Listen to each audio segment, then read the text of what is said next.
Hello all. CA Final November 2020 के exam was a very special exam this time. First of all, इस exam में CA Final May 2020 and November 2020 दो batches के students ने एक साथ एग्जाम दी. Secondly, इस एग्जाम के last 8 months were under the lockdowns of COVID-19 and students have mostly prepared at their home under online situation and lockdown situation. और इस exam के CA Final नवंबर 2020 के all India rank second Mudit Agarwal हमारे साथ है from Surat.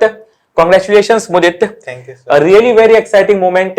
AIR 2 Mudit Agarwal okay in CA final November 2020 and result आने के बाद जो लास्ट 1 वीक में आपके पास पूरे इंडिया के CA स्टूडेंट्स और काफी यूथ के कंटिन्यूअस फोन्स और मैसेजेस जो मुदित ने बताया कि सर रेगुलर फोन्स मैसेजेस और काफी सारे सवाल इनके ऊपर बॉम्बार्डिंग की तरफ आए. सो आज हम उन सवालों को लेंगे और समझेंगे कि मुदित का क्या अप्रोच रहा और क्या स्ट्रैटेजी रही जिससे वो हंसते खेलते मजे से AIR 2 लेकर आए. अब मैं यहां पे कह रहा हूं हंसते खेलते मजे से. The reason being I have observed and have guided Mudit in this whole journey of from CA foundation that was earlier CPT till CA final in Surat. And मुदित के CA IPCC जो इंटरमीडिएट है उसमें भी ऑल इंडिया रैंक 27 था जिसको इन्होंने अब convert किया into All India rank second. So welcome Mudit. So Mudit, सभी CA स्टूडेंट्स का एक पहला सवाल होता है कि आप ये रैंक लेकर आए तो क्या आपने पहले से रैंक का टारगेट रखा था और अगर था तो क्या इंस्पिरेशन था. ओके क्योंकि एक तो CA स्टूडेंट्स को कहता है कि हम फर्स्ट अटेम्प्ट में पास हो राइट और एक रैंक को जिस रिस्पेक्ट से देखते हैं जिस ऑनर से देखते हैं. सो वाज इट योर पहले से सोचा हुआ था या कैसे? सर पहले से ही सोचा था. मेरा क्या मानना है सर, कोई भी अपने काम करते ना तो उसमें हमेशा बेस्ट अचीवमेंट की सोचनी चाहिए. तो मैंने तो सर एकदम बेस्ट का ही सोचा था कि इसमें अपने को एकदम बेस्ट अचीवमेंट करनी है. एंड इसकी इंस्पिरेशन मैं बताऊं सर तो मुझे मिली थी सर, एक बार आपने मुझे बोला था कि मुदित तू कर सकता है, तो टॉप 10 में सिंगल डिजिट रैंक लेकर आ सकता है सर. तो वो एकदम मन में बैठ गया था कि सर अगर बोल रहे तो जरूर से मैं कर सकता हूँ. दूसरा सर, मैंने अपने जो मेरे सीनियर हैं जो आपके इंस्टीट्यूट से पढ़े थे वो AIR 3, 4, 5 लेकर आए थे, तो उनका भी एक उनसे बात होती है तो वो भी इंस्पायर करते हैं कि Mudit you can also do it. And sir एक सेल्फ भी मुझे था कि जैसे मैंने आपको बताया मुझे तो एकदम वो अपने बेस्ट करना है कोई भी काम में, तो उसका भी एक इंस्पिरेशन. सो ऑब्वियसली मुदित का मैसेज है कि आप अगर अपना बेस्ट देने का सोचेंगे तो आपको सिर्फ रैंक का ऐसा टारगेट नहीं रखना है. You will obviously get the best of your inputs, the best of your efforts. एक और सवाल जो पूछा जाता है कि जनरली कि आपकी CA की जर्नी जो है काफी लंबी जर्नी होती है, सभी स्टूडेंट्स की 4 साल की जर्नी होती है, 3 स्टेजेस होते हैं और जिनके कभी अनफॉर्चुनेट अटेम्प्ट्स लगते तो वो जर्नी और भी लंबी हो जाती है. तो how was your journey and क्या आपका एक थॉट प्रोसेस या एक अप्रोच, एक experience through out the CA journey रहा है? सर CA जर्नी मेरी बेसिकली जैसे आपने बताया कि CPT से आप मुझे गाइड कर रहे तो तब से ही चालू हो गई थी. 12th के 2 मंथ्स अराउंड बाद में हमने CPT की एग्जाम दे दी थी और वो क्रैक करके ऐसा लगा था कि हाँ अब तो हम CA में पूरा एंटर कर चुके हैं, अब पूरा कंप्लीट करके जाएंगे इसको. एंड देन उसके बाद नेक्स्ट ईयर IPCC हो गई थी, उसमें भी मेरा ऑल इंडिया रैंक 27 आया था. तभी से था कि इस बार तो फाइनल में कुछ करके दिखाना है. एंड उसकी CA फाइनल की जर्नी जैसे 2.5-3 इयर्स की जर्नी होती है तो वो हमने स्टार्ट करी थी. एंड स्टार्टिंग से ही हमने जो है पढ़ाई चालू कर दी थी. एंड मेरा जो ग्रुप था वो पूरा कंटिन्यूस हम लोग उस पर फोकस करके पढ़ते रहे थे. एंड हम लोग का पूरा जो ग्रुप है वो एक साथ हम लोग CA बन गए, फर्स्ट अटेम्प्ट में पास आउट हो गए. कितने फ्रेंड्स थे आप लोग? 12 to 13 फ्रेंड्स थे सभी एक साथ. हाँ, I know and really wonderfully कि सूरत के स्टूडेंट्स जो परफॉर्मेंस क्रिएट कर रहे हैं in few number of students, the passing results are coming tremendously fine. कितने पास पे 12 अपने फ्रेंड्स जो ग्रुप थे? 11 है clear, both group first attempt थे. फाइन. एंड बैच में से और भी 4 रैंक होल्डर्स हैं. Okay so there have been many students और कुछ आप बताए थे 1-2 आपके फ्रेंड्स हैं जिनके इंटर में अटेम्प्ट थे. ओके बट फाइनल फिर फर्स्ट अटेम्प्ट में निकाला है. सो स्टूडेंट्स एक चीज है कि फाइनल को हम जो टफ समझते हैं ना वो टफ तो नहीं है. क्या कहते हो, फाइनल टफ है? टफ नहीं है सर, कंसिस्टेंसी चाहिए अपने को. जो कंसिस्टेंट अगर एफर्ट्स कर रहे हैं ना सर कोई भी तो बेस्ट अचीव कर सकता है. कंसिस्टेंट एफर्ट्स चाहिए. सो ठीक है, हम सब लोग सुनते हैं कि रेगुलर स्टडीज करनी चाहिए, कंसिस्टेंट एफर्ट्स करने चाहिए. तो जो फ्लो ऑफ स्टडी है, एक सवाल सब स्टूडेंट्स का रहता है कि हम सर शुरू कहां से करें, हम किस सब्जेक्ट्स को पहले लें, किसको बाद में लें. हम सब्जेक्ट वाइज कैसे कोचिंग करें, या फिर हम एक साथ सब सब्जेक्ट की कोचिंग एक जगह पे करें? ओके, तो what should be the approach? Okay, या फिर आपने क्या अप्रोच लिया?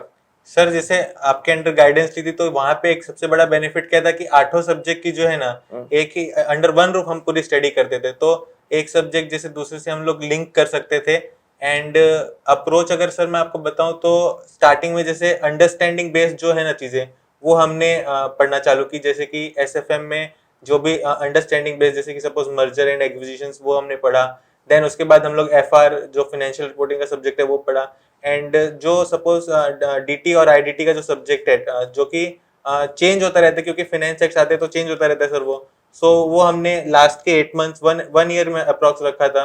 एंड देन उसके बाद हमने लॉ पहले कंप्लीट कर लिया था क्योंकि सर लॉ क्या है सर वो थोड़ा जल्दी मेमोराइज हो जाता है। एंड ऑडिट जो होता है ना सर वो थोड़ा हमने लेट में रखा ताकि सही बात है ना। दिस इज व्हाट जो मुदित कह रहा है। ओके, जो अगर मैं समझ रहा हूँ कि इन्होंने कहा कि हम लोग ने पहले कॉस्टिंग, एसएफएम, ओके, और एफआर जो प्रैक्टिकल्स में और अंडरस्टैंडिंग बेस्ड टॉपिक्स है उनको कवर अप किया। अब एक एडवाइस मैं स्टूडेंट्स को हमेशा दूंगा, कहूंगा कि आप फाइनल के 3 साल की जर्नी को लास्ट के 1 ईयर में कवर अप नहीं कर सकते। सेकेंडली, कि आप जो जर्नी को स्टार्ट करते हैं इसमें ये एश्योर रखें कि आपके सभी सब्जेक्ट्स के साथ जो इन्होंने कहा लिंक बना रहना चाहिए। आपने कोई सब्जेक्ट 2 साल पहले कंप्लीट कर लिया और फिर लास्ट में आप सोचते कि आपका उससे पूरा लिंक टूट गया है, so this creates a problem. Secondly, कि कई सब्जेक्ट जो थियरी बेस्ड है अगर बहुत पहले कर लिया तो आप फिर उसको बाद में भूल जाते अगर आपने रिवाइज नहीं किया तो, और अगर आप उसको बहुत लेट से लेते हैं then you don't get enough time to revise. So one thing what I understand is कि सीए फाइनल में अंडरस्टैंडिंग बेस्ड टॉपिक्स, फिर जैसे अगर आपने पहले कॉर्पोरेट लॉ की आप बात कह रहे थे, तो कॉर्पोरेट लॉ पहले करने का क्या फायदा? मतलब कॉर्पोरेट लॉ सर और ऑडिट दो सब्जेक्ट है जिसमें अपने को चॉइस करना होता है कि पहले कौन सा करें। हाँ। अगर हम लॉ पहले कर लेते हैं ना सर तो आगे जाके हमारे पास ऑडिट के लिए टाइम बचता है, करने का इनफ टाइम बचता है। एंड वो बाद में किया हुआ एग्जाम्स में ज्यादा मेमोराइज भी रहता है और कहीं ना कहीं लॉ के कुछ हाँ, प्रोविजंस ऑडिट में काम भी आते हैं। हाँ वो भी काम ओके, आते हैं। सो ऑब्वियसली कि थियरी में भी अच्छा, तो लॉ एकदम फर्स्ट 6 मंथ्स में करना है कि फर्स्ट 6 मंथ्स के बाद? 8 मंथ्स के बाद 8 मंथ्स के बाद। स्टार्टिंग में तो जो अंडरस्टैंडिंग अपन ने एसएफएम और एफआर का है वो टॉपिक्स ही रखने चाहिए। एफआर में भी जो इतने सारे इंडियस हैं, वो इंडियस में भी जो आपके कंसेप्ट्स हैं, जो आइडियाज हैं, अगर वो क्लियर हो जाते हैं तो it becomes easy, I think so, and less time is required then to revise. कई टॉपिक्स हमारे सिलेबस के ऐसे हैं जिसमें पहले टाइम ज्यादा लगता है, मुझे लगता है, क्योंकि मैं ऑब्वियसली मैं 3 सब्जेक्ट्स खुद लेता हूं, तो कॉस्टिंग में भी जैसे केस स्टडीज है आपको पढ़ने में टाइम काफी लगेगा, पर एक बार आपके कंसेप्ट्स क्लियर हो गए then it becomes very easy to revise them. हाँ, और जो सब्जेक्ट्स को स्पेसिफिकली पढ़ना है जैसे कि डीटी है या आईडीटी है, तो ऑब्वियसली उसको लास्ट 1 ईयर में रखें, बट मेक श्योर कि आप 6 मंथ्स के पहले आपने पूरा सिलेबस एग्जाम के कितने महीने पहले कंप्लीट किया। मैं 6 मंथ्स पहले मानता हूं, आपने कितने पहले मंथ्स के पहले कंप्लीट किया? एग्जाम्स के सर 6 मंथ्स पहले हो गया था क्योंकि हमें प्रॉपर रिवीजन करने के लिए एटलीस्ट 2 रिवीजन करने के लिए टाइम देना पड़ता है, तो एटलीस्ट 6 मंथ्स पहले पूरा रिवीजन हो गया था। रिवीजन की जब हम बात कर रहे हैं मुदित, तो कई स्टूडेंट्स ये बोलते हैं कि सर हमको 5 बार 6 बार रिवाइज करना पड़ेगा क्या, या कई बच्चे बोलते हैं हमारा कोई टॉपिक रिवाइज पूरा हो नहीं पाया। तो what are your thoughts about revision, कि कितनी बार रिवीजन और क्या अप्रोच होना चाहिए रिवीजन के समय, कि जल्दी जल्दी बहुत बार रिवीजन करें, कितनी बार रिवीजन करें? सर रिवीजन एग्जाम से पहले एटलीस्ट 2 बार करना चाहिए, फुल रिवीजन जिसमें आपने पूरा टॉपिक अच्छे से पढ़ा हो। एटलीस्ट मतलब पर सब्जेक्ट आप 5 to 6 डेज का रख के ऐसा रिवीजन अपने को करना है। अराउंड 40 to 45 डेज लगते हैं एक रिवीजन करने में, सो 3 मंथ्स अप्रोक्स का 2 रिवीजन हो जाते हैं। सो इस हिसाब से रखना चाहिए रिवीजन परफेक्टली, कि रिवीजन एटलीस्ट 2 बार होना चाहिए, और आपका टाइम फ्रेम भी क्लियर होना चाहिए कि आपको कितना टाइम लगेगा रिवीजन में। और ये टाइम फ्रेम जो रिवीजन की हम जब बात कर रहे हैं, तो आप जब अपनी स्टडीज फर्स्ट टाइम की, ओके, तो आपने अपना टाइम मैनेजमेंट जो है कि कितना टाइम, क्योंकि ये सवाल आपने मुझे कहा कि सर काफी जन मुझसे सवाल पूछ रहे हैं, और है ना, इवन आई एम सरप्राइज कि why people are not clear about the time to be devoted to the subjects from the beginning till the end. So how you have allotted and how you have managed the time along with articleship? Sir जो जैसे हम जो regular पढ़ रहे थे sir class में वो हम घर पे आके उस दिन कंप्लीट कर लेते थे। इवन कभी अगर हमें एक्स्ट्रा टाइम मिलता था जैसे सपोज वीकेंड्स पे, तो हम जो आगे होने वाला था उसको एक बार पढ़ के जाते थे ताकि अच्छे से अंडरस्टैंड कर पाए उस कंटेंट को। एंड उस टाइम पे हमने टिक कर लिया कि ये क्वेश्चंस इजी हैं, उसको वापस देखने की जरूरत नहीं है, अपने को समझ में आ गया कि ये क्वेश्चंस करने हैं। और कुछ क्वेश्चंस ऐसे हैं जो बार बार रिवाइज करने की जरूरत है, तो उन क्वेश्चंस को वहीं पे मार्क कर लिया। मतलब हमने पहले जो फर्स्ट टाइम प्रिपेयर किया वो प्रिपेयर किया फॉर द रिवीजन कि हम 40 डेज में सब सारे सब्जेक्ट को कैसे रिवाइज कर पाएंगे। एंड देन जब हम रिवीजन पे 40 डेज के रिवीजन पे, तब हमने प्रिपरेशन की कि कैसे हम एग्जाम्स के 1.5 डेज पहले कैसे सब्जेक्ट को पूरा रिवाइज कर सकते हैं, पूरा कवर कर सकते हैं। तो उस टाइम पे हमने क्या किया कि जो क्वेश्चंस हमने पहले सेलेक्ट किए थे जो हमको रिवीजन के टाइम पे करने थे, उसमें से भी कौन कौन से ऐसे क्वेश्चंस हैं जो एग्जाम के पहले करके जाना बहुत जरूरी है। एंड कंटेंट को भी जब हम पढ़ रहे थे तब हमने जो सपोज 3-4 पेज के कंटेंट है तो उसको कैसे एक ही चार्ट में एक पेज में कवर कर सकते हैं, या फिर कोई जो कंटेंट है बार बार रिपीट हो रहा है तो उसको कट शॉर्ट करते जाना। तो ये सब पहले ही फर्स्ट टाइम प्रिपरेशन में तैयारी कर ली थी कि कैसे सब्जेक्ट को हम रिवीजन के टाइम पे कॉम्पैक्ट करके पूरा पढ़ सके और पूरा कवर कर सके। काफी लोग सर मेरे मतलब जो बाहर रहते फ्रेंड्स वो बताते हैं कि ये चैप्टर ड्रॉप कर दिया, वो चैप्टर ड्रॉप कर दिया। तो ये ड्रॉप करना की कोई स्ट्रेटेजी नहीं होती रिवीजन, अपने को सारे चैप्टर्स करके जाने, ये थॉट प्रोसेस से आगे बढ़ना चाहिए। सो मुदित ने जो ये कहा, आई think so it is the perfect advice कि आप जब फर्स्ट टाइम स्टडी करते हैं उसी समय आपको जब नेक्स्ट रिवीजन करना है तो उसमें क्या क्या स्टडी करनी है उसको आप हाईलाइट कर ले, काटापीटी कर ले, ओके, मार्क कर ले या क्लियरली समझ ले, राइट, अपने कंटेंट को तैयार कर ले। एंड जब आप रिवीजन स्टार्ट करते हैं at that time you should be making yourself clear कि एग्जाम के पहले दिन जो 1.5 डे का टाइम है उसमें हम एग्जैक्टली कितने टाइम में कितना कंटेंट कवर अप करते जाएंगे। So if we move in this way, I think so फिर रिवीजन की जो प्रॉब्लम है और टाइम एलोकेशन की प्रॉब्लम है वो नहीं होगी। और जब टाइम की बात आ रही तो एक मस्त सवाल सब कहता है कितने घंटे पढ़ते थे, ओके, 12-15 घंटे रोज, ओके, और सब काम बंद कर दिया, मूवीज देखना बंद कर दिया, खेलना कूदना बंद कर दिया। अपने अपने इस 3 साल की जर्नी में क्या अपनी कोई हॉबीज भी कंटिन्यू की कि पूरा डूब गए पढ़ने में? नहीं सर, ऐसा कुछ नहीं था कि पूरा 12-13 घंटे ऐसे कुछ पढ़ रहे थे। जो स्टार्टिंग का सर 1 ईयर था ना, उसमें काफी चीजें जो हम लोग की हॉबीज थी उसको एक्सप्लोर किया। ठीक है, रेगुलर हम लोग 3 to 4 आवर्स सर पढ़ रहे थे। क्या आपकी कुछ हॉबीज अगर बताना चाहेंगे आपको हॉबीज पसंद है? सर जैसे मेरी राइटिंग की हॉबी थी तो मैंने उस टाइम पे एक बुक भी पब्लिश आप कुछ ब्लॉग भी लिखते हैं, आपने मुझे एक बार शेयर भी किया था, राइट? ब्लॉग भी लिखता हूँ सर। एंड उस टाइम पे वो बुक भी पब्लिश की थी, ऑनलाइन ही पब्लिश की थी। ओके, किस टॉपिक पे थी वो बुक? स्टोरीज थी सर। अच्छा, स्टोरीज, फिक्शनल? हाँ फिक्शनल लव स्टोरीज या इंस्पिरेशनल स्टोरीज? ऐसे inspirational, okay fine. Childish stories, childish stories, okay. And काफी जितनी भी और हॉबीज थी वो एक्सप्लोर करते गए, कहीं घूमना जाना हो, मूवीज के साथ वो एंजॉय करना, वो सब भी किया। एंड ये है कि रेगुलर 3 to 4 आवर्स तो पढ़ते थे। जो क्लासेस में हो रहा था ना सर, वो हम घर पे आके पढ़ लेते थे, उसको डिले नहीं कर जाते थे कि देखा जाएगा ना, इतना टाइम है पढ़ते जाएंगे, वैसा कुछ नहीं था sir. And then second year में हम थोड़ा फोकस, दिस इज इम्पोर्टेंट कि लोग जो प्रोक्रेस्टिनेशन है कि डिले करते रहते हैं और सोचते हैं कि बाद में एक साथ कर लेंगे, so that time never comes and when it comes it becomes too late to cover up the topic.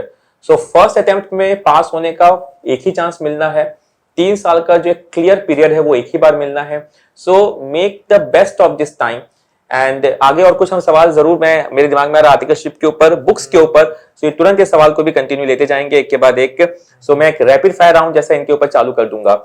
हाँ, so मुदित, वेल, और जैसे आपने कहा कि फर्स्ट ईयर आप 3-4 घंटे पढ़ रहे थे, फिर आगे की जर्नी? फिर से सेकेंड ईयर में थोड़ा फोकस होके 6 to 7 आवर्स हम लोग पढ़ते थे। एंड देन एग्जाम्स के अराउंड 8 मंथ्स पहले से रूम पैक स्टडीज चालू कर दी। जैसे आप बोल रहे हैं ना कि पूरा एकदम पढ़ाई में डूब जाना, वैसा 8 मंथ्स पहले से चालू कर दिया था। पर कई लोग बोलते हैं कि सीए में तो 12-15 घंटे पढ़ते रहना पड़ता है, पर वो लास्ट के 6 मंथ्स 8 मंथ्स होते हैं। वो तो सर हर चीज में है, आप कुछ भी कर रहे हो, आप बोर्ड्स की एग्जाम भी दे रहे हो तो आपको पढ़ना ही पड़ता है लास्ट में। सो दिस इज नॉट कि भाई आपको बहुत ज्यादा सीए में मतलब कि आप 3 साल लगातार पढ़ते ही जा रहे हैं, ऐसा कुछ नहीं सर। काफी कंसिस्टेंटली अगर आप पढ़ रहे शुरू से सर तो लास्ट में कोई प्रॉब्लम नहीं आती। Okay fine. And about articleship, इसी के साथ ये जो जर्नी रही है तो इसमें पढ़ाई के टाइम के साथ साथ जो आर्टिकलशिप रही, तो आपने आर्टिकलशिप कहाँ से किया और क्या फायदा और क्या एक्सपीरियंस रहा आर्टिकलशिप का? सर आर्टिकलशिप मैंने सूरत से की थी, मिड साइज फर्म में की थी आर्टिकलशिप।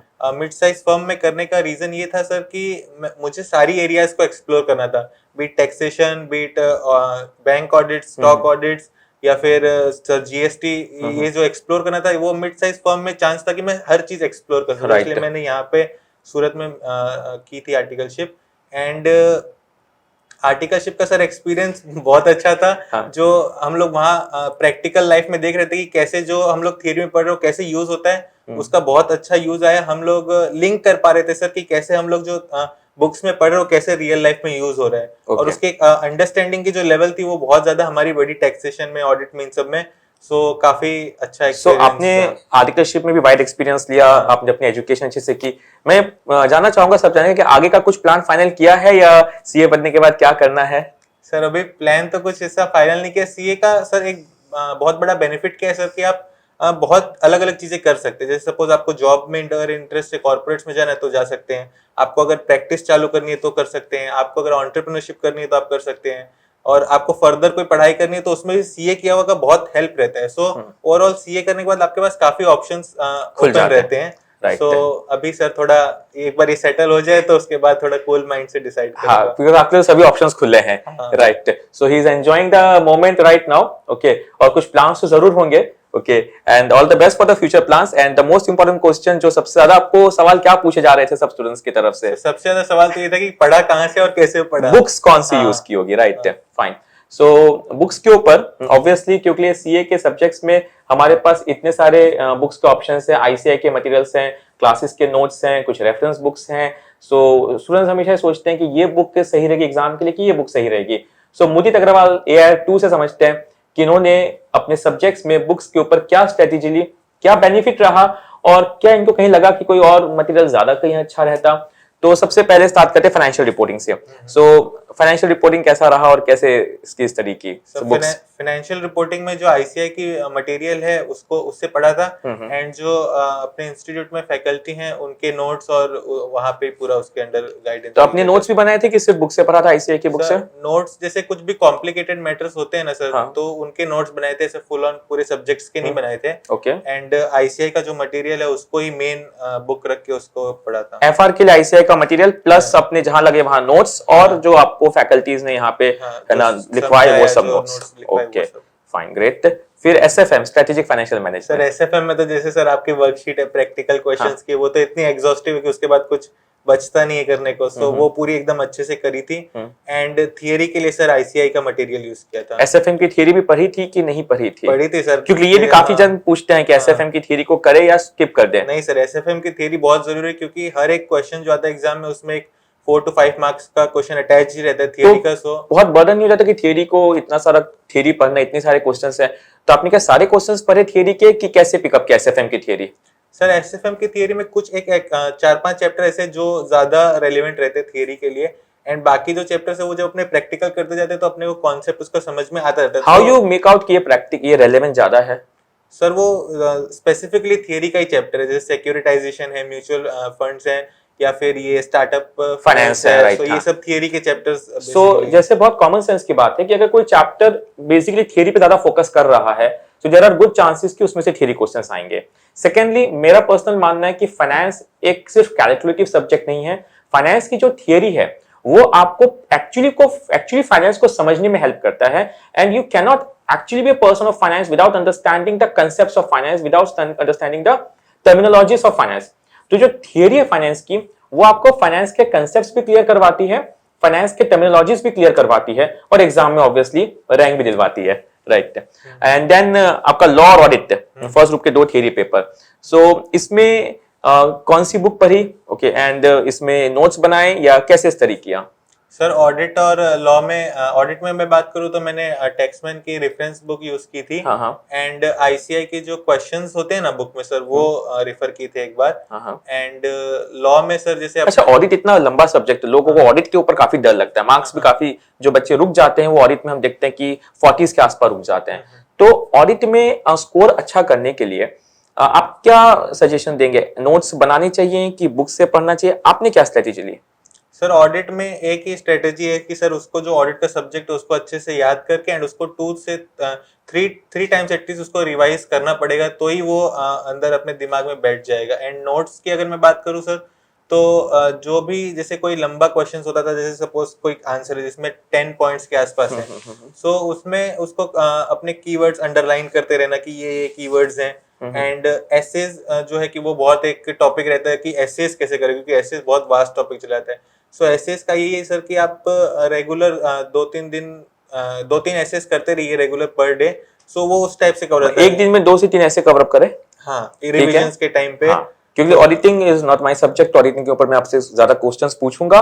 सो ऑडिटिंग जो सीए एक्टिविटी दालमिया मैम ने आपको गाइडेंस दिया उस पे, तो ऑडिटिंग में आपने जैसे कहा कि ऐसे आप कवर अप करते हैं रेगुलर, और तो ऐसे को कैसे आप नोट्स में लिखते थे कि बुक से ही टिक करते थे? बुक से ही बुक से टिक कर करते लेते थे, ठीक है। सो पूरा ऐसे याद करना है कि ऐसे के कंसेप्ट्स और उसके ऊपर जो आपको प्रैक्टिकल क्वेश्चंस भी पूछते हैं, सो कैसे उसको मैनेज करते थे? एसएस में सर ये कि जो उसका कंसेप्ट जैसे आप बता रहे सर वही उसको समझने की जरूरत है। एग्जैक्ट उसमें कुछ कुछ ही ऐसे होते हैं जो कि बहुत एग्जैक्ट आंसर होते हैं, बाकी उसमें सारे एसएस में अपने को एक अंडरस्टैंडिंग ही डेवलप करनी होती है कि और लैंग्वेज जो यूज करते हैं स्टूडेंट्स एग्जाम में लिखते समय, अगर आपने सिर्फ अंडरस्टैंडिंग डेवलप कर ली पर आपके पास लिखने के लिए वो शब्द नहीं आ रहे, वो लैंग्वेज नहीं आ रहे, ये बच्चों को प्रॉब्लम होती है कि हमको समझ में आ रहा है पर हम लिख नहीं पा रहे। लैंग्वेज के लिए सर जो कीवर्ड्स है ना कि ये प्रोविजन है तो इसमें ये एक पॉइंट ऐसा है कि इसको आप और सिंपलीफाई नहीं कर सकते, मतलब वो कीवर्ड तो वैसे लिख के मतलब आने वो पड़ता है। फ्रेज भी, हाँ। मतलब पूरा फ्रेज भी, कई बार हाँ। बच्चे कीवर्ड्स लिखते हैं पर सेंटेंस का कंस्ट्रक्शन नहीं कर हाँ, पाते हैं। हाँ। राइट, हाँ हाँ। सो वो है फ्रेज, वो अपने को थोड़ा याद करना पड़ता है ऑडिट में, and then it becomes easy to write and the becomes answer. Easy, so मजा आता था ऑडिटिंग पढ़ने में। हाँ हाँ sir. Fine. And about law? Law में सर जैसे नौजर सर ने मुझे हाँ, गाइडेंस दिया था हाँ। इंस्टीट्यूट में, सो वो सो हमारे फैकल्टी है नॉलेज ऑफ सर, हाँ। ओके, उन्होंने इनको पिछले 10 साल से वो लॉ पढ़ा रहे हैं। सो उनके जो नोट्स थे कॉर्पोरेट लॉ के लिए वो हाँ। रिफर किए थे sir, and for other laws मैंने आईसीआई का मटेरियल रिफर किया था, एंड उसमें सर पास्ट एग्जाम के जो क्वेश्चंस है ना, प्रैक्टिकल क्वेश्चंस, हाँ उसको एक बार गो थ्रू करना बहुत इंपॉर्टेंट होता है ताकि अपने को समझ में आए कि कैसे क्वेश्चंस आते हैं और उस हिसाब से अपने अपनी प्रिपरेशंस कर सकते हैं बिल्कुल subject में। बिल्कुल बिल्कुल। ये तो फर्स्ट ग्रुप की बात हो गई। सेकंड ग्रुप के बुक्स के और स्टडी अप्रोच की बात करते हैं। न्यू सिलेबस हमने क्लियर किया हुआ यहाँ पे, ओके। तो इलेक्टिव पेपर और कॉस्टिंग, पहले इसके ऊपर बात करते हैं। तो कॉस्टिंग जो एक्चुअली अब कॉस्टिंग नहीं है, SCMP strategic cost management performance evaluation, सभी स्टूडेंट्स को ये सब्जेक्ट बहुत बदल चुका है।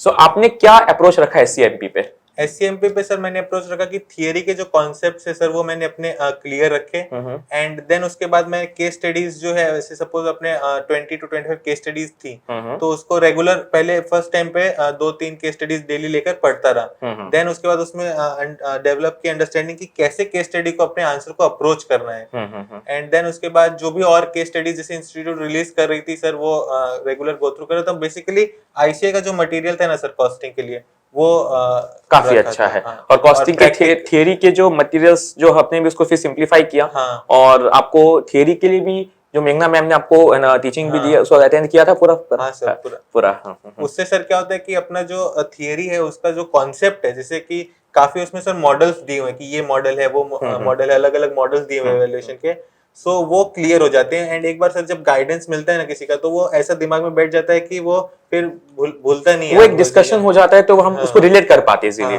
वो एक अनरिलेटेड जबरदस्ती की चीज नहीं रहती है, it become something which can be understood and related well. Fine.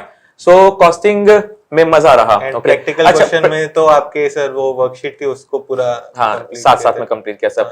अच्छा, कॉस्टिंग में जो पुराने सिलेबस की प्रैक्टिस मैनुअल थी, क्या वो पूरा करना जरूरी है उतने सारे सम्स? नहीं सर, सारे चैप्टर्स में करने की जरूरत नहीं है, कुछ स्पेसिफिक चैप्टर्स जो है जैसे कि ट्रांसफर प्राइसिंग है, हाँ, स्टैंडर्ड कॉस्टिंग उसमें आप कर कई chapters obviously students strategic cost management में divisional transfer pricing, pricing decisions, standard costing, decision making और कुछ और जो कंटेम्परेरी इश्यूज हैं उनके प्रैक्टिकल क्वेश्चंस अभी भी पेपर्स में आते हैं। कई स्टूडेंट्स मुझसे पूछते हैं कि सर कॉस्टिंग तो पूरा थियरी हो गया है, फुल थियरी नहीं हुआ है, बट हाँ कैलकुलेटिव पार्ट कम हो गया है, लेकिन आपको जो कुछ स्पेसिफिक प्रैक्टिकल चैप्टर उसको ठीक से करने हैं, और जो थियरी चैप्टर्स है उसको आपको थियरी नहीं समझना, आपको उसको जैसे मॉडल्स है उसकी जो लैंग्वेज है उसको इवैल्यूएट करके ICI wants to know that whether you are able to apply the techniques of this strategic cost management, okay, into your real life cases or not. So the paper pattern in the new syllabus of SCMP is really interesting, and actually कहता हूँ जो पहले students सिर्फ calculation error करने के कारण marks खो देते थे वो अब नहीं खोएंगे। एटलीस्ट आपके अगर कंसेप्ट्स क्लियर है तो आप उसके मार्क्स ला सकते हो। सो आपके ओल्ड सिलेबस का तो देखा आपने, नहीं आइडिया होगा आपको पहले कैसे पेपर आते थे, राइट? ठीक है।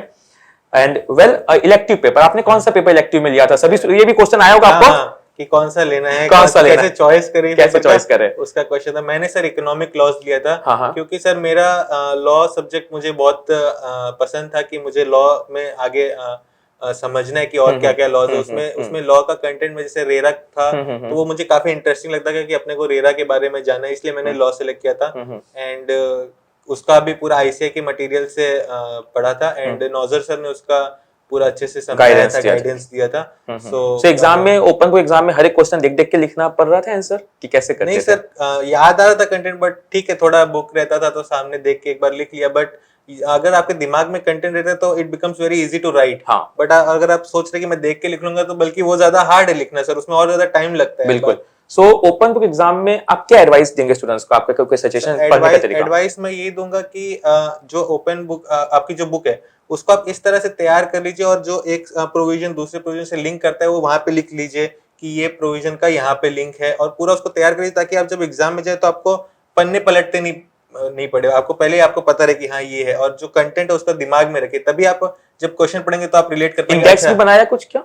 नहीं सर, उसमें इंडेक्स लॉ के पेपर में इंडेक्स की जरूरत नहीं पड़ेगी, टॉपिक्स आपको सब पता है, क्लियर है। टॉपिक्स दिमाग में रखने की, हाँ ये टॉपिक है, तभी अपने जब केस पढ़ेंगे तो अपने को पता चलेगा कि हाँ ये यहाँ से आया, ये यहाँ से आया। Right right right right. And now the last two paper, okay, direct tax, indirect tax. सभी स्टूडेंट्स के लिए सबसे, है ना, मैं कहूँ तो कईयों का फेवरेट भी, कईयों के लिए सबसे लेंदी भी। ओके, तो डायरेक्ट टैक्स का क्या अप्रोच रखा और कौन सी बुक?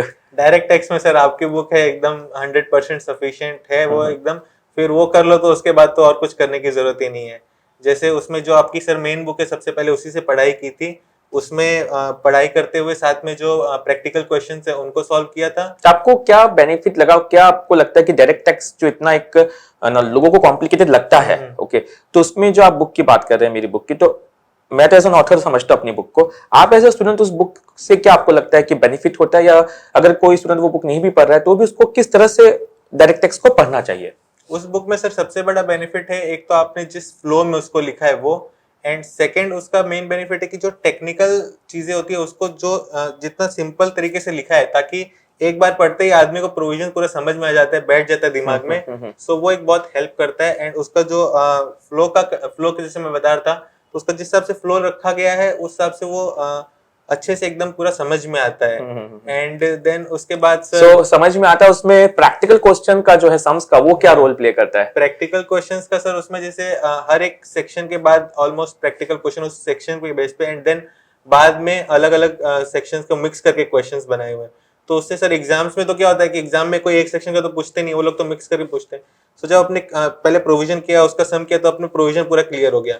एंड देन अपने जब मिक्स क्वेश्चन करते हैं उसकी जो प्रैक्टिस करते हैं तो बहुत इजी हो जाता है। जब हम लोग एग्जाम में कोई क्वेश्चन अटेंड कर रहे थे तो बहुत इजी हो जाता है कि हाँ चलो ये यहाँ प्रोविजन, ये यहाँ प्रोविजन, तो एकदम पानी की तरह साफ हो जाता है पूरा प्रोविजन, जैसे आप बताते ना सर, वैसा ही एकदम पूरा। और मैं आपको बता दूं कि डायरेक्ट टैक्स की जो मेरी ऑथर बुक है, it will now be available across India, okay, by Taxmann.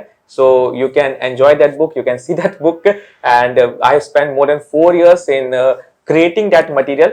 And not only the main book, उसके साथ साथ जो पास एग्जाम के क्वेश्चंस हैं डायरेक्ट टैक्स के, वो भी हम लोग ने पूरे क्रिएट किए हैं, और टैक्समैन की क्रैकर की वो बुक रिलीज है जो आपको अवेलेबल होगी, एंड यू कैन प्रैक्टिस। किए थे वो क्वेश्चंस प्रैक्टिस की? नहीं चलेगा, कर रहे हैं सर, क्वेश्चंस तो प्रैक्टिस करने बहुत जरूरी है उसमें। तो प्रैक्टिस जो करते, जैसे सोल्यूशन भी क्वेश्चन के नीचे दिया हुआ है, अब बच्चे क्या करते, क्वेश्चन देखा, नीचे सोल्यूशन को देख लिया, तो वैसे फटाफट सोल्यूशन देखते थे? नहीं सर, पहले सॉल्यूशन छुपा के पूरा अपने जो अपना सॉल्यूशन पूरा नोट डाउन किया, देन उसके बाद हम देखते थे कि हमने सही तुम लिखते जाओगे तो आपको बहुत टाइम ही लग जाता है इतने सॉल्यूशन लिखने में। सो फर्स्ट टाइम पे तो मेहनत तो करनी ही पड़ेगी सर, ये टीटी सब्जेक्ट अगर आपको अंडरस्टैंड करना और उसमें अच्छा स्कोर करना है तो फर्स्ट टाइम पे तो सर ये मेहनत करनी पड़ेगी कि लिखते रहे अपने, एंड देन उसके बाद रिवीजन के टाइम पे आप गो थ्रू। सो डीटी के रिवीजन के लिए वापस पूरी बुक पढ़ी आपने कि फिर क्या किया?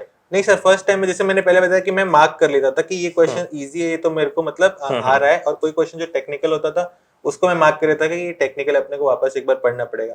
एंड प्रोविजंस के लिए सर आपने काफी सिंप्लीफाई कर रखा है उस बुक में, एंड उसके लिए सर एक समरी बुक का भी यूज किया था मैंने, जो मैंने क्लास में आप लोग को समरी बुक तो हमने क्या किया था कि मेन बुक पढ़ा एंड उसके क्वेश्चंस किए, देन उसके बाद हम समरी बुक, तो समरी बुक में सब कुछ आ गया? हाँ सर, पूरा ही कवर था, पूरा कवर अप हो गया था, right. And so direct tax में 3 बुक बेसिकली, पहले मेन बुक पूरा कंप्लीट करके और प्रैक्टिकल क्वेश्चंस करके और फिर समरी बुक से कंक्लूड किया। फिर रिवीजन के टाइम पे सर समरी बुक रहती थी, बस उससे अपने पूरा कंप्लीट हो जाता था। और कुछ कुछ मेन बुक को भी बाद बीच में देखते ही होंगे, समरी बुक और मेन बुक दोनों, राइट। क्वेश्चंस जैसे मैंने बताया बहुत टेक्निकल क्वेश्चंस होते थे, उनको गो थ्रू कर लेते थे। तो आपने प्रैक्टिकल क्वेश्चंस में भी कुछ क्वेश्चंस को पहले हाईलाइट कर लिए होंगे कि मुझे लास्ट मोमेंट में इन क्वेश्चंस के कुछ एप्लीकेशंस को देखना है। वो चैप्टर के सर फर्स्ट पेज पे लिख लेता था कि ये मतलब सपोज कि ये 4 क्वेश्चंस 5 क्वेश्चंस जो है वो ये देख के जाने अपने को, इस टाइप से। मुदित ने आपको बताया कि इसने हर सब्जेक्ट में अपनी क्लैरिटी रखी कि मुझे एग्जाम के पहले इस चैप्टर में से 3 या 4 सम रिवाइज करना है, इस बुक से रिवाइज करना है, समरी बुक है, इतना मेन बुक से पार्ट पढ़ना है।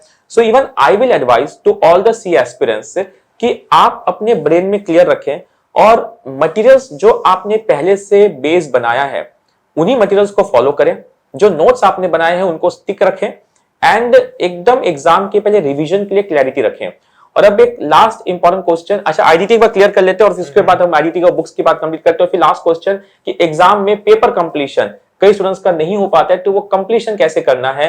Okay, and we will complete our talk with Mudit. So Mudit, IDT IDT का सर जो आईसीआई का मटेरियल है वो काफी अच्छा उन्होंने डेवलप किया है, सो उससे पढ़ा था। एंड सर अपने आप सीए प्रमोद सरावगी सर ने हमें गाइडेंस दिया था, तो वो वहां से काफी अच्छे से हमारा कंप्लीट हो गया था IDT. CA Pramod Saraogi sir practising chartered accountants है जो पिछले मोर देन लाइक 11 इयर्स से ओके हमारे साथ सीए स्टूडेंट्स को गाइडेंस दे रहे हैं and his training for GST is superb along with customs, right. उनका सर एक बात जो अच्छा है कि वो हर प्रोविजन के साथ उसका प्रैक्टिकल जो एप्लीकेशन है ना वो बहुत अच्छे से बताते हैं, सो बहुत इंटरेस्टिंग लगता है जीएसटी और बहुत अच्छे। मुझे भी कई बार स्टूडेंट्स ने कहा है कि सर हमने क्लासरूम में इस तरह से पढ़ा कि जैसे कि हमारी आर्टिकलशिप में हम सीख रहे हैं वैसा लग रहा था हमको। अगर ऐसे पढ़ के डायरेक्ट अपने एप्लीकेशन करने तो इजीली हो जाए, उसमें ऐसा वो बताते वो लोग काफी अच्छे से सर बताते कि कैसे उसका प्रैक्टिकल एप्लीकेशन कर रहे हैं वो प्रोविजन का, सो काफी इंटरेस्टिंग हो जाता है सेशन। और आपकी जो स्टडीज थी वो लास्ट में ऑनलाइन भी रही लॉकडाउन के कारण, तो आप फेस टू फेस क्लास से ओके ऑनलाइन में ओके स्विच ओवर जो हमारे साथ हुए वो कैसा रहा? सर काफी एक अलग एक्सपीरियंस था ऐसे ऑनलाइन का, एंड काफी अच्छा था, मतलब बहुत ज्यादा डिफरेंस नहीं लगा, बल्कि मैं तो कहूंगा कि सर एक स्टेप अहेड है वो। एंड उसमें अलग अलग तरीके से जैसे सर आप बताते थे बोर्ड पे नोटबुक में कर लिखते हुए, एंड जो ऐसे मतलब कभी आप बता रहे थे तो वहां पे वो जूम हो जाता था, सो काफी अच्छा रहा। सो इट वाज जूम सॉफ्टवेयर में नहीं था, मैं बता दूं, okay it was in our own app. हम लोग अपना एप्लीकेशन या सॉफ्टवेयर है जिसमें classes live recorded backup okay in the most proper way in high definition जो चला है। And now we are continuing our face to face class along with online. सो ऑनलाइन का भी पढ़ने का एक्सपीरियंस मिला, मजा आया।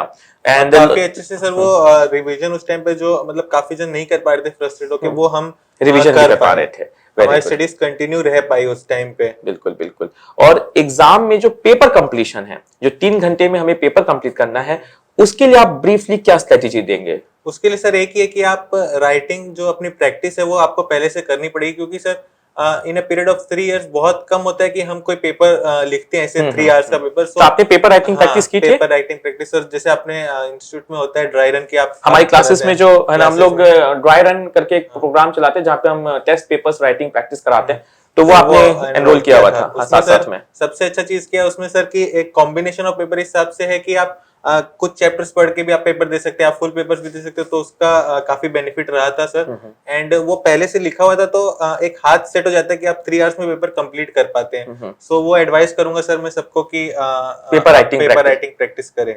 राइट। एंड फिर पेपर में जो एमसीक्यूज पार्ट है, 4 पेपर में हमारे एमसीक्यूज हैं और फुल पेपर है, तो वो एमसीक्यूज को कैसे पेपर्स में आपने पर्टिकुलरली मैनेज किया? हो सकता है सबकी स्ट्रेटेजी अलग अलग हो। मैंने सर पर्टिकुलरली उसमें क्या किया था कि मैं पहले 15 मिनट्स का जो रीडिंग टाइम मिलता था उसमें मैं डिसाइड करता था कि जो अपने को लिखने हैं 70 मार्क्स के जो थियरी क्वेश्चंस लिखने हैं उनमें कौन सा अपने को अटेंड करना है, कौन से क्वेश्चंस करने, एंड देन उसके बाद अराउंड 1 आवर में उसको लिख के कंप्लीट करता था जितने अच्छे क्वेश्चन। 1 आवर में आप पहले मेन पेपर लिखना चालू कर देते थे? चालू कर देता था। उसमें अराउंड 2 क्वेश्चंस या 2.5 क्वेश्चंस हो जाते थे, ठीक है। एंड देन उसके बाद मैं एमसीक्यूज करता था अराउंड 25 मिनट्स टू 30 मिनट्स में सारे एमसीक्यूज कंप्लीट करता था। आप पेपर के बीच में एमसीक्यूज लेते थे? बीच में। वैसे काफी स्टूडेंट्स पहले एमसीक्यूज करना प्रेफर करते कि पहले एमसीक्यूज कर ले, ऐसा क्यों आपका? मेरा थोड़ा एक अलग तरह की स्ट्रेटेजी मेरा उसमें था कि सर जैसे जो थियरी अपने लिख रहे एक बार वो पूरा जितना मुझे 100% एकदम आता है वो मैं कंप्लीट कर दूं।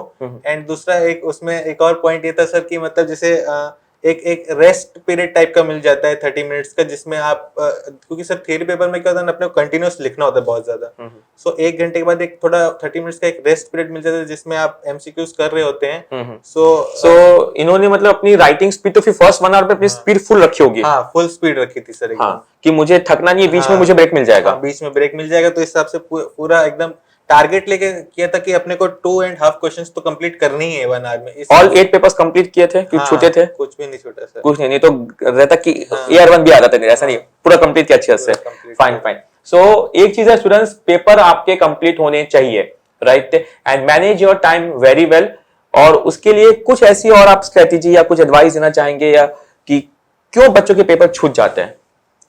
उसमें सर एक प्रॉब्लम जो मैंने देखी है मेरे कुछ फ्रेंड्स के साथ हुई कि कोई क्वेश्चन अगर उनको नहीं आ रहा, कुछ कॉम्प्लिकेटेड उसमें हो गया है, उनको नहीं समझ में आ रहा, तो उसी पे अपना टाइम वेस्ट कर जाते हैं, उसी पे 25 मिनट्स 45 मिनट्स लगा देते हैं। तो मैं उनमें ये सजेस्ट करना चाहूंगा कि अगर आपको वो एक बार क्लिक नहीं हो रहा हो क्वेश्चन, तो आप उसको एक बार छोड़ दीजिए, छोड़ के आगे बढ़ जाइए, बाकी पेपर आप कंप्लीट कर लीजिए। देन उसके बाद आपके पास लास्ट में टाइम दिमाग का फ्री हो जाएगा आपका। और फिर शायद सर बहुत बार होता है कि क्लिक भी हो जाता है कि उसमें कैसे अपने को अप्रोच करना तो चाहिए। मैं यही कहना चाहूंगा कि उसमें आप अपना टाइम बहुत वेस्ट मत कीजिए। अगर आपको नहीं आ रहा है, 5 मिनट्स आपने देखा नहीं आ रहा, देन उसको आप छोड़ के नेक्स्ट क्वेश्चंस पे so this is really very important कि आप कहीं पर stuck नहीं हो, okay, you just move on continuously with your paper, because each second counts, okay, in that 3 hours, right. And paper को लिखते समय जो स्टूडेंट्स गलती भी कई बार हमने देखा करते हैं, एक तो calculation errors, please save yourself from calculation error. आप अपने क्या कैलकुलेशन के स्टेप्स को क्रॉस चेक करते थे कि लास्ट में चेक करते थे? नहीं सर, क्रॉस चेक करता रहता था उसी समय? हाँ। हाँ। जैसे सपोज कोई टेबल है जिसमें अपने को बहुत ज्यादा मल्टीप्लिकेशन करना, तो उसको एक बार डबल चेक कर लेता था, डबल चेक है, ताकि so double आगे check- जाके प्रॉब्लम नहीं आए उसमें मुझे, क्योंकि एक बार अगर गलत हो जाता है तो सर आगे के पूरे स्टेप्स फिर गलत हो जाते हैं। इसलिए उसको जो इस टाइप की चीज होती थी उसको डबल चेक एक बार कर लेता था। सेकेंडली मैं अपनी तरफ से एडवाइस दूंगा कि जो आप आंसर्स लिखते हैं वो स्पेसिफिक लिखें। कई बार स्टूडेंट्स बहुत जनरल लैंग्वेज यूज करते हैं, सिंपल लैंग्वेज यूज करें, बट जो टेक्निकल फ्रेजेस हैं और जो उसका क्रक्स है उसको स्किप ना करें और ब्लफिंग ना करें। आंसर्स की साइज के ऊपर टेंशन ना ले। अच्छा, साइज की जब बात आती है, कई बार स्टूडेंट सोचते हैं कि हमको इतना लंबा आंसर लिखना है, कितना लंबा, क्या साइज मैटर करता है? नहीं सर, साइज कोई मैटर नहीं करता है। जो क्वेश्चन की रिक्वायरमेंट, अगर आपने उतना आंसर लिखा है, then size doesn't matter. Size doesn't matter, okay, so size doesn't matter, okay, आपने पेपर सही कंटेंट लिखा है, everything is done. So I think so Mudit के साथ हमने बात करते हुए बहुत सारी चीजें जरूर सीखी है, और जो सी एस्पिरेंट्स हैं, यूथ्स हैं, जो अदरवाइज भी एजुकेशन, हायर एजुकेशन में है, they can understand what should be our approach for any professional learning, for any professional education. So Mudit Agrawal, thank you once again and many congratulations. Okay, आपने अपना समय दिया और discussion किया, और आगे के आपके सभी like future endeavors के लिए हम सब की तरफ से best wishes. Okay, hope you have a wonderful life ahead as you have studied wonderfully. You had a wonderful like track record of your education throughout. So and thank you everyone. And हम एक और session लेंगे जिसमें हम 4 से 5 जो और rank holders हैं और कुछ ऐसे स्टूडेंट्स जिन्होंने बाउंस बैक किया इंटर से फाइनल में, उनसे बात करेंगे। Thank you.